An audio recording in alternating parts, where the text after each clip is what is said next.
lot of teens feel like the only way they can have fun is to go get wasted. And people say, it's just beer, it won't do anything. There's a bunch of myths that it's not a big deal, but it is a big deal. If my friend hadn't have been there, I could have just been passed off, or somebody would just passed out, let her sleep it off. She'll be fine the next morning, she'll just have a bad headache. But that was not the case at all. I could have died. We just think it's just all fun and games until somebody gets hurt.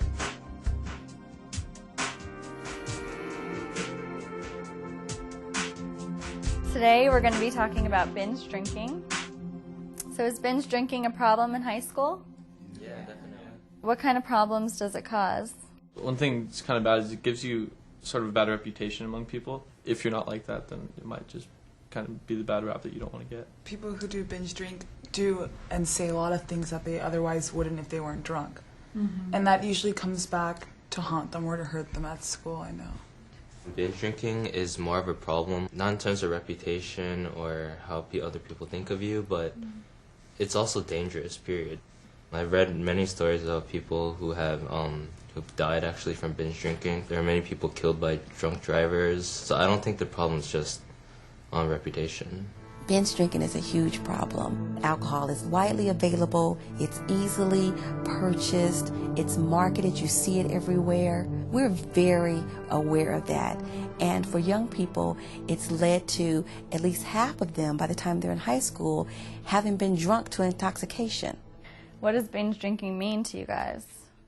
For me, I've always thought of binge drinking as if you're trying purposely to get drunk and in the shortest amount of time possible. Why do you think teens want to drink so much? It's like they've been stressed out all week during school. They're tired of, they want to just like have fun. Some people, I think, do it for courage also. When they know that they're not going to do something normally, they're going to decide, okay, well, if I drink something, I know that all my inhibitions have gone out the window, I'll do this, and, you know, I'll be good. But then they kind of make a jerk out of themselves, so it backfires. Teens are drinking to intoxication for a number of reasons. They're trying to deal with the stress and the pressure, peer pressure, school pressure, home pressure, and the major way that they've been using to cope with this has been using alcohol.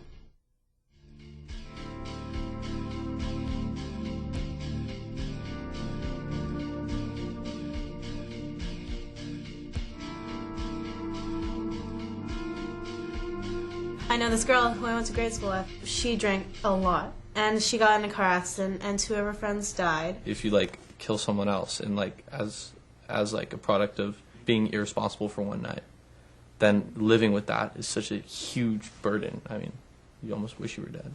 It's the scariest thing, because I know one time I was under the influence, and we called a taxi, and they hadn't come in. He's like, yeah, it's okay, I'll drive. And we're just like, okay. You know, and right before we got into the car, taxi came. It was the scariest thing in my life when I realized what I was about to do. The leading cause of death of young people is being a victim of drunk driving. The best thing to do is either get their keys, be a friend, take the wheel, or call a responsible adult that has not been drinking to come and get you. Another alternative that's very common now is to call a taxi. You have a choice here. Either be responsible, don't get in the car with a drunk driver, or risk being in a car with someone who's been drinking and end up on the side of the road, in the hospital, or losing your life.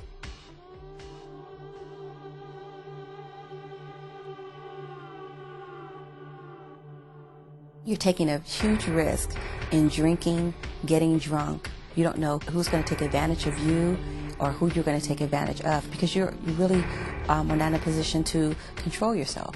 I got really drunk once and I almost got raped.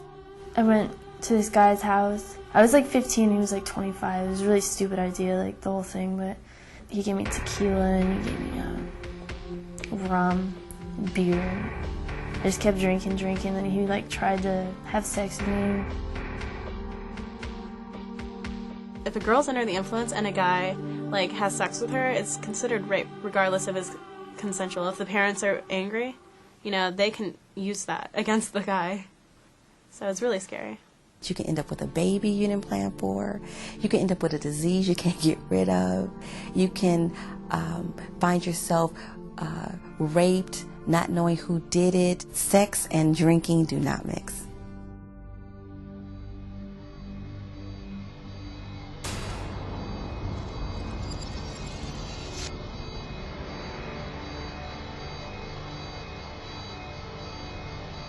know a lot of guys and they get really drunk and they just beat up anybody who walks by them, you know? One of the most dangerous times I've ever personally experienced with binge drinking would probably be one of my friends just getting really, really drunk and just talking to some people who he really shouldn't have been talking to. And they really almost came after him, but we just kind of stopped him and brought him back, and he almost really got what was coming to him because they would have done a number on him. You really set yourself up to be involved in a violent act when you binge drink. When you drink, your temperament changes. Things that wouldn't ordinarily irritate you now become so irritating. Someone bumps you and it's an honest mistake, but now you want to fight. The fight leads to a brawl. You get arrested for assault, and it's because you were not in your right mind when it happened. You have no control. You're disinhibited. You're doing things you would not ordinarily do.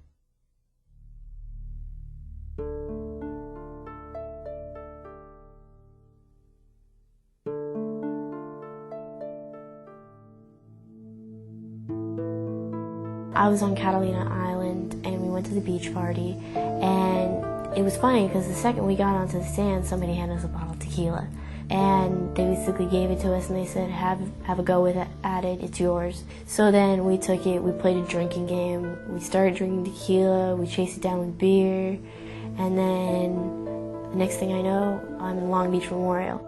I was ice cold to the touch, my body was shivering, my mouth was foaming. I guess every now and then I would seizure and I would shake really, really bad. My blood alcohol content, I believe, was somewhere around 0.38 or 0.36 or somewhere around that ballpark.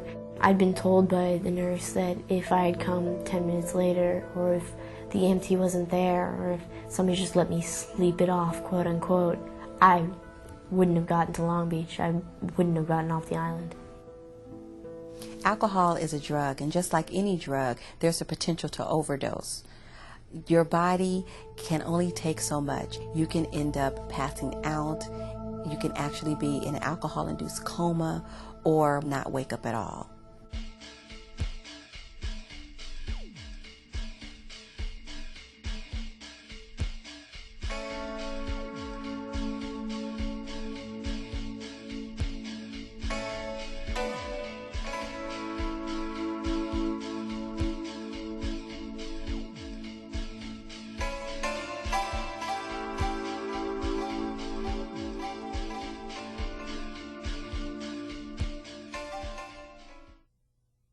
What are some of the myths about alcohol?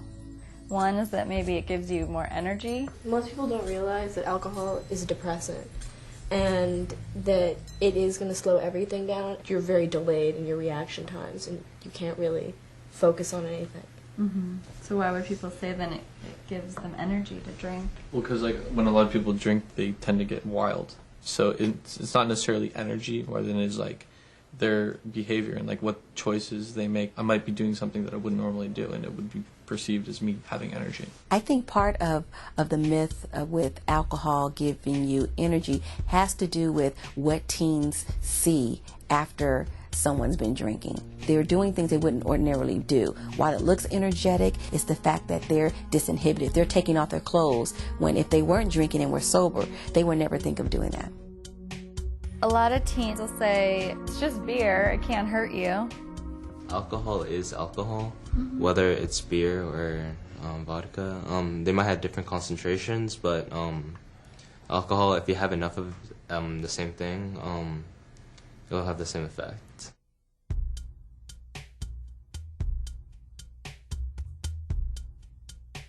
So another big myth is that drugs are worse than alcohol.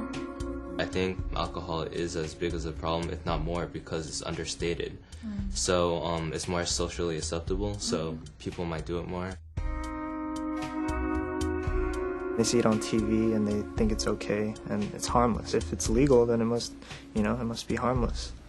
But binge drinking can be fatal, and so can drugs. So I don't really see the difference. Like, something that can kill you can kill you. Fatal is fatal. We've made drugs illegal, and alcohol is legal for those 21 and over. The truth of the matter is that alcohol is also a drug, and anyone that consumes it under 21 has made it an illegal drug for them.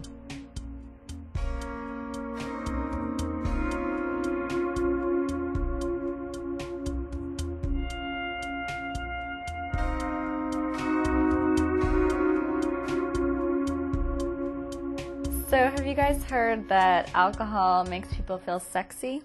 Yes, I've noticed that with a lot of girls I know that they feel it does. But I think once they hit a point where they become drunk, it leaves sexy and it becomes kind of like slutty. With alcohol commercials, it always has something to do with a guy and a girl and them getting together.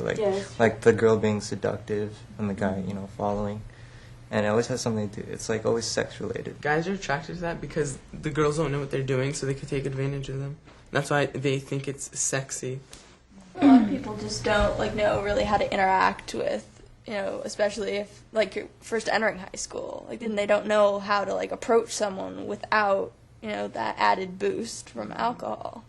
I totally agree. I think it's almost 100% a confidence issue. But if you don't ever learn how to do it without it, then that's when it starts becoming a problem because you start becoming dependent on alcohol. If you just have some confidence, you can do that without alcohol.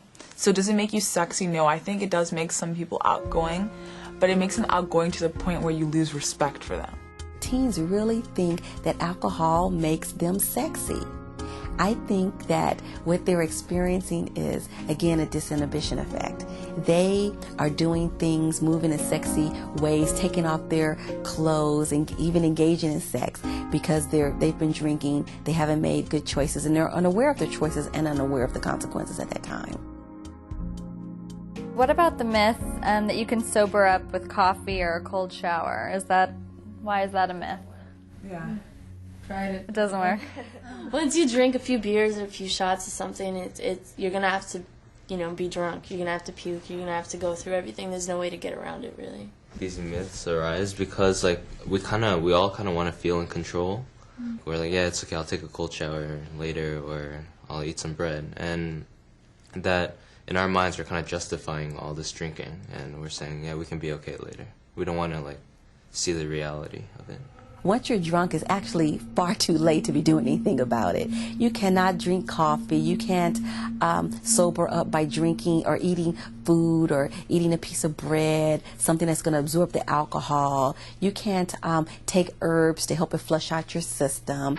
It's going to take some time to get out of your system. You're going to have to let your body rest. You've done a lot of damage to your body by putting that toxic substance in your body. You guys have talked about ways that, drinking can alleviate stress maybe, but what are the ways that it can add stress to your lives? I don't think it alleviates stress. I think it just pushes those things further and further. It's like procrastination. You're like, yeah, I'm not going to worry about this, or you're not worried. And in the end, I think it causes more stress because you come to that point where you have to deal with it all at one time. You failed your math test and you're failing English. Drinking will make you forget about it, but when you wake up the next day, it's still going to be there. Nothing changed. Alcohol is a depressant, and if you have stress, it's really not a good idea to drink alcohol or to take any type of depressant because it only magnifies those emotions. I've heard of cases where people commit suicide because they just drink too much. If you're already feeling stressed and frustrated and sad, alcohol is only going to make that more so. Dealing with stress, there are other avenues to deal with stress. Talking is typically the best therapy. If you go and see a counselor, what are they going to have you do? Talk. You could take care of a lot of things just by talking to other teens. And you'll find out they're probably dealing with the same issues too. You're going to find yourself being more stressful from the consequences of drinking than the problem you actually started out with. What if your parents are really against you drinking and you have to hide it from them all the time, and that can really strain your relationship with them, and it kind of stresses you out because you don't want them to know and stuff like that. Once you begin doing something that you're not supposed to be doing, drinking and you're underage, it can create a host of problems that you can have with other people who you love and who love you. You find yourself lying to your parents. You find yourself lying to someone else's parents. Once they find out, then your character has been damaged. You can't be trusted. Nobody's going to ever believe what you say again.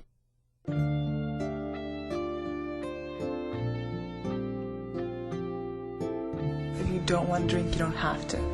Like, no one's forcing you. They just kind of want you to be part of it, but if you don't, you can just say like, oh no, I'm driving or something, or it's like, oh, I feel really sick or something like that, or I've already had enough, then they're not really going to bug you that much more. You just kind of have to have the confidence to stand up and say, no thanks, just I'm okay, and they'll leave you alone. It'll be fine. If you're surrounded by people who are constantly pressuring you, they're not the type of people you'd want to be around or want to be your friends in the first place, because your friends are supposed to be there to, support you in your decisions. There's just a few suggestions that I give young people in order to not become involved with drinking under the age of 21 in the first place.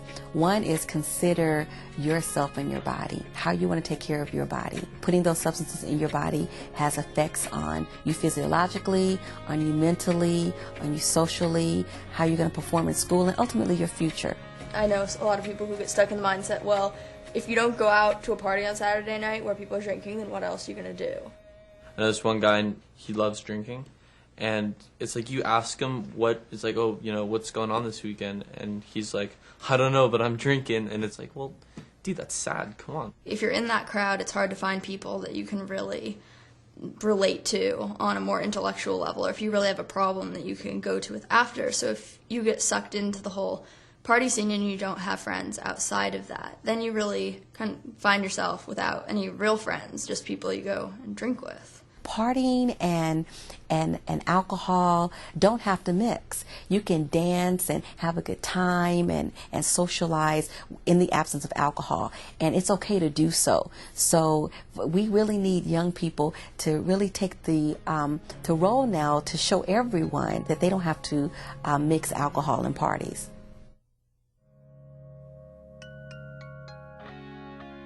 So do you think some teens will say, it's none of my business whether you drink or not, or whether you're binge drinking, And I think the most dangerous thing that a lot of people don't realize, especially if your friends are drunk, is that everyone else is drunk, so they're not going to notice you. I was sober, and one of the police came in and, right in front of me, he picked someone off the floor, and I hadn't even noticed them because there were so many people. So, if I don't notice them and I'm sober, how are people who are drunk going to notice that they're on the floor? And you have to take care of the person because they can die from throwing up and passing out or whatever. So it's not like you can just leave the person alone. You have to take care of them. If you're a good friend and someone has a problem, despite what they might say, you just be like, I'm concerned about you. I do care for you. That's why I'm doing this.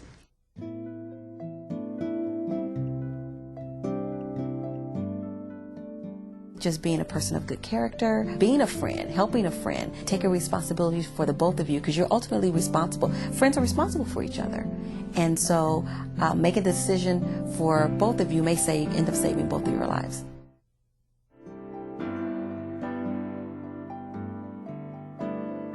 Are there any other activities that are considered cool that don't involve drinking? After a while, parties do get old, and you see the same people, and it's like, let's go play miniature golf, or let's go see a movie. Generally, what it's all about is the company. It's who you're with. It's not necessarily the activity. If you're with friends, even just sitting around a house can seem fun if you're with the right people. I know I've gone into parties a bunch of times, and I'm sitting there joking around with someone, and we're all laughing a lot, just one of those really good laughs where you're just laughing hysterically. Then someone's like, "Whoa, man, how much have you had to drink tonight?" I'm like, "No, I'm sober, man. Nothing." You can definitely have a good time sober. I think that the best times you have is when you actually remember them and that you can sit back and say, well, I did something productive with the night. I got closer with this person. I had a good long talk with this person. Or, oh, hey, we went bowling and we just had fun. We cracked jokes all night. I guess the problem people have with not drinking is they don't know how to have fun without drugs and alcohol. And I understand that completely because when I first got sober, I was like, what am I going to do with my time? So you've got to teach yourself how to have fun without it. You don't need to drink anything to have fun. Alcohol only does things against you. It leads you in situations that you don't want. It prevents you from reaching your full potential as a young person, and in far too many cases prevents you from even going to adulthood. Your teenage years don't have to include alcohol. It's not a rites of passage. It is not the entree into adulthood.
No one escapes it. But not everyone gives in. Remember, you are stronger than they are. Resist the pressure to drink.